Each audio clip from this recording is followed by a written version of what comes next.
Hi, I'm Jeffrey Pickette, and welcome to this special edition of Stoughton Spotlight, Conversations with the Candidates, where I'll be interviewing the candidates running for Selectmen and School Committee in the 2016 town election. On this episode, I'm joined by Cynthia Walsh, who is running for Selectmen, and residents of town. You've taught many of them know you. You're a familiar face at Selectmen meetings, and you are a former Selectman, two separate stints on the Board of Selectmen, and you're looking for another term. So thank you for joining me. You're welcome. And so we'll get started with, even though, like I said, a lot of people know you in town, just for those that don't or need a refresher, tell us a little bit about Cynthia. I came to Stoughton in 1948. I was 9 months old, and my parents bought the farm on Park Street, where I live today. I'm the oldest of 6. Susan and David were our retired Stoughton police officers. And then we have Deborah and Patrick and John. John lives on 7th Street with his wife, and that's where they raised their 5 children. So there's a lot of Walshes out there. I'm not related to all of them. I went to Stoughton schools, graduated from Stoughton High School, won a scholarship at graduation that allowed me to start my college career at Bridgewater. At that time it was Bridgewater State College, and then I continued there, and I graduated with cum laude with a degree in elementary education and a minor in mathematics. And 3 months later, I started working at the Edwin A. Jones School, teaching 5th grade, and I did that for 30 years. So I am retired from the Stoughton school system. So I am a former town employee. And even before I retired, I've been volunteering on various town committees since 1978. I've been a town meeting member since 1983. I continue to be a town meeting member. I'm a member of the Municipal Regulations Committee, and in fact, I am the chair. I'm a member of the Cedar Hill Golf Course Operations Committee. I'm the chair of the membership committee there. I'm on the Stoughton Reads Together Committee, on the Veterans Memorial Square Committee, and I'm a member of the Stoughton Women's Club, so we do volunteer work at the Brockton VA, and I lead the monthly book discussion group at the public library as a volunteer. That was started by a retired professor, and then it was continued by a person, an employee of the library. When she died, I enjoy that. That's something I enjoy. I've always enjoyed reading and discussing books, and it's nice to do it with grown-ups, because for 30 years I did it with 5th graders. And I think that's pretty much all I do with my time. Sure. Well, as I mentioned at the top of the show, you were a selectman in the 80s and then ran again in 2009, served 2 terms in a row. You were defeated in your bid for re-election last year in the 2015 town election. By 21 votes. But it was a very small margin, and you're back this year to get back on the board, and I think you've been at every meeting in the past year, I've been at every meeting for the last 40 years except one. And do you remember which one that was? It was in August of 97. I had promised to go to Utah to help a friend celebrate her 50th birthday. And for some reason, the selectmen met 3 times that week. I made Tuesday and Wednesday, but I missed Thursday. So I'm sure they missed me. So why did you decide to run again this time and to get back on the board? Well, I think that I bring to the board a lot of history, and people might say, well, history is the past, but you sit there. The current selectmen didn't know the ambulance policy. I overheard a current selectman saying we need a water policy. Well, there is one. It's disappointing. I stood up at the last meeting because the policy of naming streets for deceased veterans who served in our country's wars from Stoughton, who died in the war, all of a sudden has fallen by the wayside again. That keeps happening. I brought it up in the 80s. We brought it back up in the 90s. And now it's again. I know developers want to have cutesy names for their developments, but Stoughton has had a policy since shortly after World War II that the streets are named for men from Stoughton who died in battle. And the only two exceptions have been for firefighters who died in the line of duty, Edward Kelleher and Victor Melendi. And I certainly understand those exceptions. But it bothers me that when the selectmen went through the warrant and the street came up for acceptance, not a single one of them noticed that it wasn't following the current policy. We keep having this, people say, well, we need new ideas. Well, new ideas are fine, except you need to remember what's already existing and work from there. That's your foundation. If there's no foundation, the building is going to keep tottering and eventually fall down.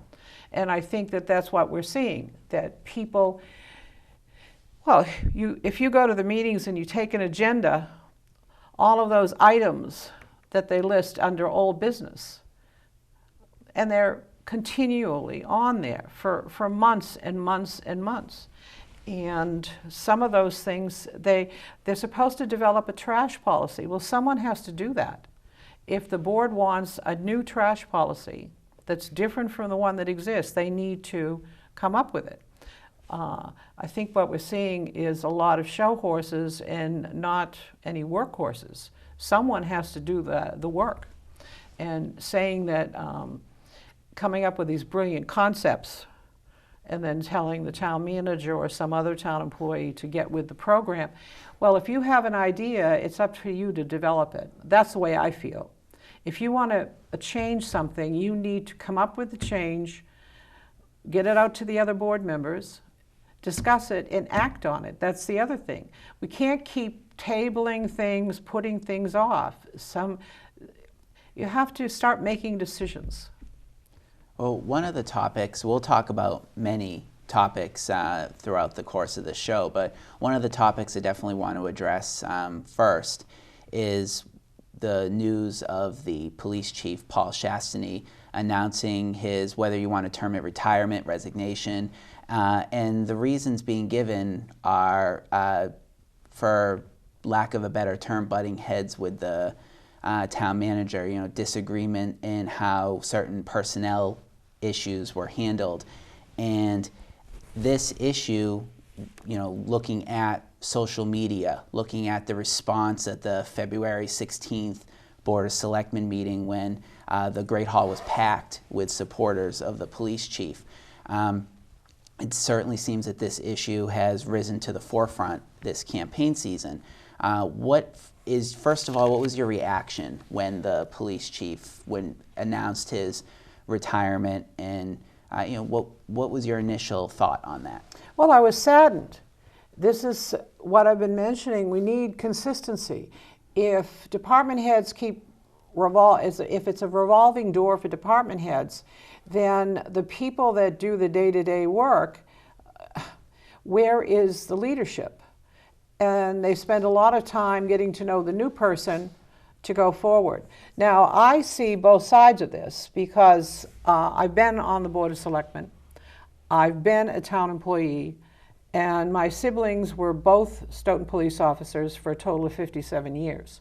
So I know both sides of it. One side is the police chief side, and that is that he feels that we're trying to find a position for the former deputy chief that'll work in the department is going to be extremely hard. He's pretty much destroyed, he, meaning the former deputy chief, has pretty much destroyed his credibility. And what happens is, what if I'm involved in a domestic violence situation? What if I have a restraining order and the person violates it? And I call the police, and who shows up but a patrolman who admits he's violated a restraining order. And when this matter goes to court, isn't the defense attorney going to say, haven't you done this before? Haven't you done the same thing? And where does that put the victim? The other side is, it's extremely difficult to get rid of a police officer, just the way it's extremely difficult to get rid of a bad teacher. Right now, that individual that we're talking about has not been convicted of a crime. If cheating on your spouse was a crime and he was convicted of it, then shuttling him out the door shouldn't be too difficult. I mean, you just can't have someone with a criminal conviction as a police officer. But he has not been convicted of a crime. Maybe in the public's eye, but not officially. And what happens is you fire him. And if he sues to get his job back, he probably will. And then we end up paying everything he would have earned up to that point, up to the point where he was fired. And that's actually happened in the Stoughton Police Department. We had 2 officers who took years to come to trial. They were not convicted. We had to take them back. And we also had to pay them all their back pay. I mean, this was, I think it was 4 years worth. So I can see both sides of it. I don't know how you can find a position except maybe passing out traffic parking tickets or something. Well, it seems that the sentiment of those in attendance or those who spoke at that February 16th Selectmen meeting was one of in support of the chief, and then reading subsequent comments from residents or town employees on various social media websites or just hearing rumblings around town, there really does seem to be a feeling that this has become town manager versus police chief. Oh, definitely. And in the sense, one can't, if the police chief is to stay, it means that the town manager won't. Where do you fall onto something like that? We just went through, as this town, a process to hire a town manager. You were on the board a few years ago. I was on the board when we hired the chief. So, true. And so it seems like there's a lane in this election for an anti-town manager position. Is that that's not where you've been historically, though? No, that isn't, because there's been a bigger revolving door at Town Hall than there has been at the police station. And I think that in the 2 terms I served, I worked with 4 different town managers. The town can't move forward if we always have someone on a learning curve. Is this the right town manager, though, to move forward, in your opinion? And I feel like where you weren't on the board the past year, you were for 2 of his previous years serving the town. So what was your relationship or evaluation in working with him? I thought he was very professional. I think the problem in Stoughton is we expect a town manager who's always available, that if you go into the town hall, you should be able to walk right into the town manager's office.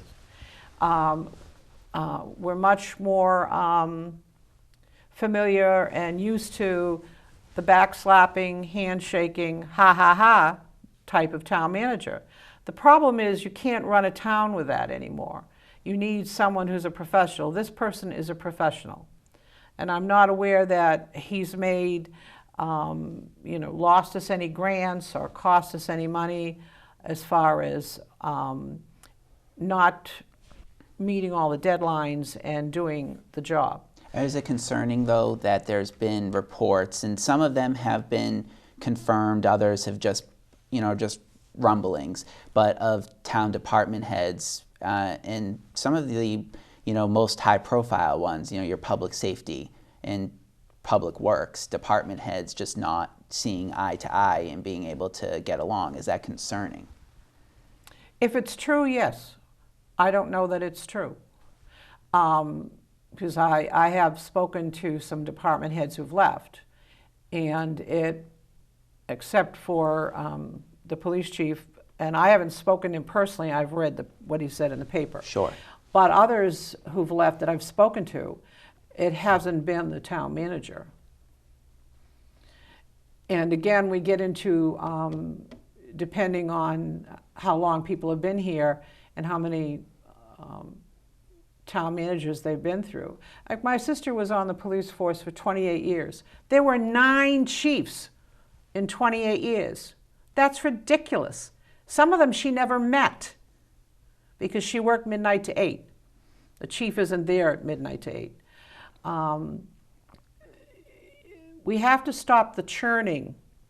We have to, and I don't know, if we get rid of either one of these people, one of them just leaves because he says he's going to, and the other one, the next person on the board makes it their career to get rid of, what's the solution? Another 6-9 month search? And how many people are going to apply for a job in a town that hits the airwaves and the front page as often as we do with this kind of stuff? But no, it is not one of my platforms that I'm, the first day, first meeting, I'm going to make a motion to fire the town manager. No, I'm not going to do that because I've been familiar with the town managers for the last 40 years. And this is a hard town to run because of the dichotomy. People want you to be a professional, but they also want you to have a lot of personality. And I have to say, the present town manager isn't Mr. Backslapper, how's the wife, how's the kids. He's not. But I'd rather have a workhorse than a show horse. And with our final, we could go a whole half hour about this, but in our final 11 minutes, I'd like to touch upon a couple of other button topics that, sure to come up. And looking at the warrant of town meeting articles, and I know this is something that I don't want to misquote you, but in the past, I believe you said when it comes to adding sewer on Park Street that Farley's would be taking you out before that was going to happen. Yes, I know. I'm going up to battle a 4th time. It depends on what the proposal is and how it affects those of us in individual homes. So what would it take to, because you are a Park Street resident and down in the area in which they would be extending. What it would take for me is that I would pay a much smaller betterment than the places that are desperate for this sewer, the businesses. The betterment, in one case, the betterment was $125,000 because I have a lot of frontage. I live on a farm, and the cheapest was $12,000. My pension is 16, so that would give me $4,000 to live on. Do you see the benefit, though, of the counter argument of having the sewer down there for like the Campanelli area? Well, for one thing, Campanelli isn't as empty as they say it is, and in fact, a couple of new places have gone in, and those buildings are still selling for millions of dollars. So there's investment in that area. Realistically, it is an industrial park. The idea that there's going to be some top shelf restaurants down there, you can't have a restaurant in an industrial park without a special permit. Maybe they could change the zoning. Right now, it's basically warehousing and how much sewage is produced by a warehouse that maybe employs 10 or 20 people. It's not a lot. I don't see sewer as, I've never seen the lack of sewer up there as a problem. It's definitely, the nursing home definitely needs it. They're an abutter of my property. I think they're on their 4th septic system. The restaurant needs it. And further down, it might help the development of the property next to the restaurant. There's some vacant property there. But except for those big users, I think the big users should pay the big betterments. Now, that hasn't been set out yet. And Yeah, this article would just be to design it. Yeah. The But article's not seeking to build it. You speak about the other residents. I'm not the only one. When they had the hearing on this, when Ben Feehan was still with us, again, the hall was packed. Not a single person spoke in favor. Not even, I was expecting at least the restaurant or the nursing home. I think they saw the tenor of the crowd and just sat there with their hands folded. This is a major, major expense.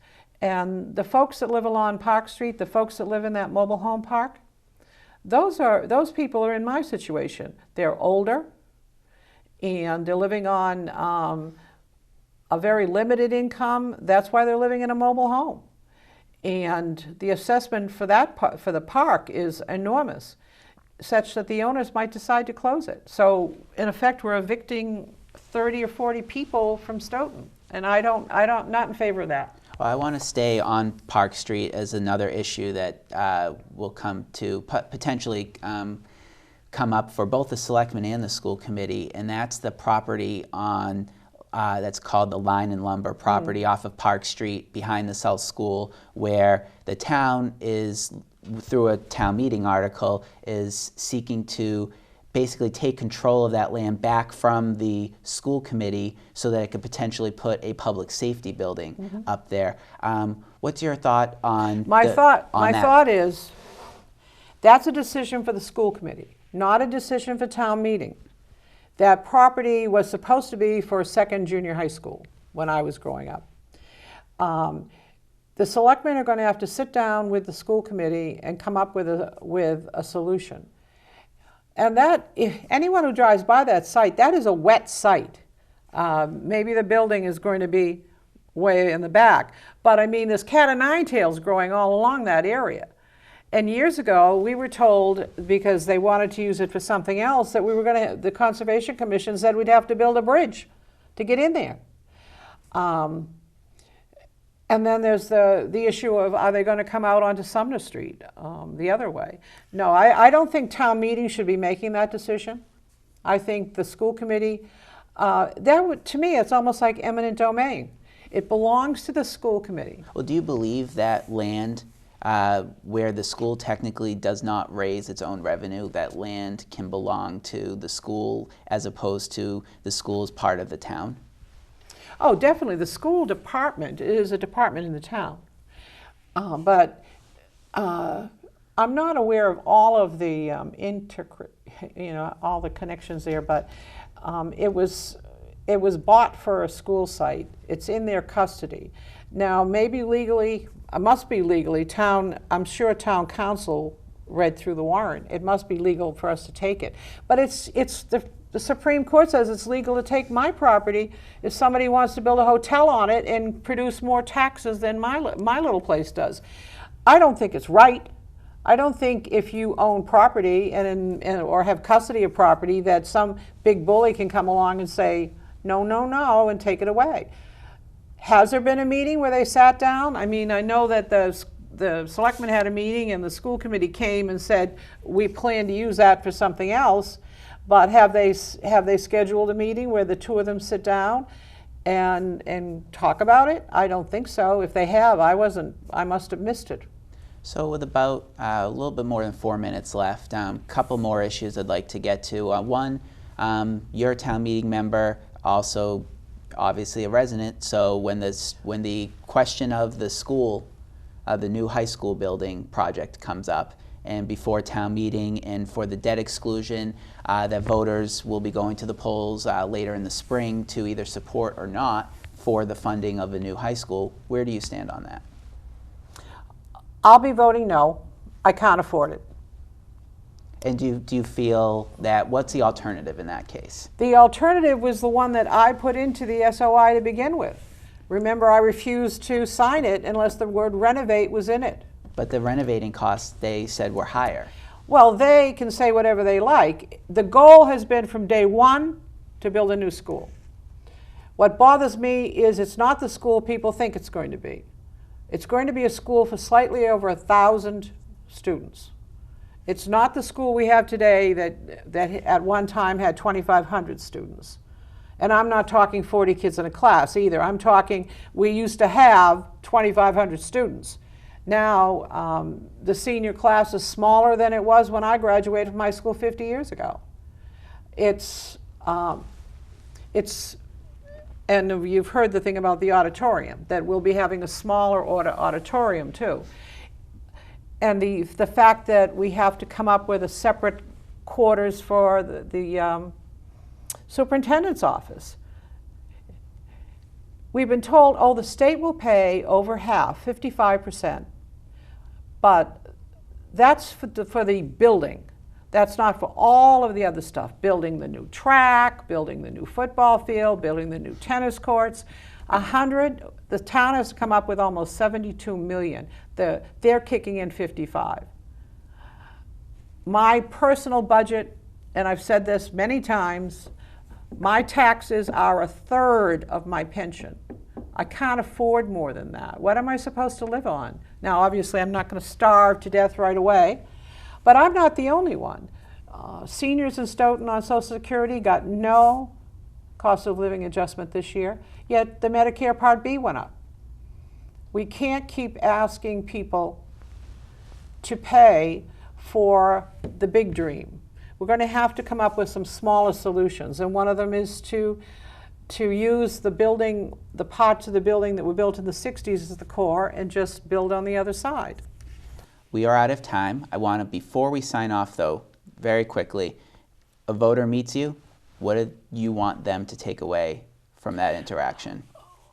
That I'm a decent, honest person. That I'm not angry, although I may sound angry, but I'm not, I try not to be a screamer and a yeller, because as a teacher that didn't work. I'm a person you can call and you will get a response. I am so angry when I go to the meetings. Here I am, I'm trying to be not angry. And selectmen say, I get a bunch of phone calls. Well, that's the job. People call you, you listen to their issue, and if you can, you help. If you can't, you explain why you can't. But you don't ignore them, and you don't tell them you're tired of listening to their complaints. Because the selectmen are supposed to be the front line, the people's representatives.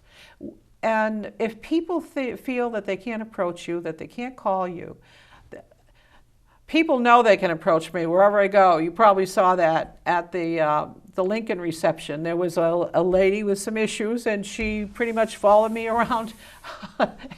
And I listen. And it's what I do. Wow. And because of my vast background knowledge, I can tell you if I can help you or not. Now, I know all about accepted streets and unaccepted streets. That's state law. We don't need a policy. We follow the law. The law is whatever you do for one, you do for all. So you either do nothing or you do everything. And this has been settled in court years ago. And I'm sure town council told them this. So you're going to have to decide, can we afford to do everything for everyone? Or can we say to those folks, until your street's accepted, you're on your own as far as trash collection and snow plowing? It's harsh, but I think we've let people slide along and let roadways deteriorate when they should have been approved when they were in good shape, so that this issue would never have come up. Well, thank you very much, Cynthia, for joining me today on this edition of Stoughton Spotlight, Conversations with the Candidates. Please go out and vote on Tuesday, April 5th, 2016, this year's town election in Stoughton. Thanks again for tuning in, and make sure to check out our other interviews with the candidates.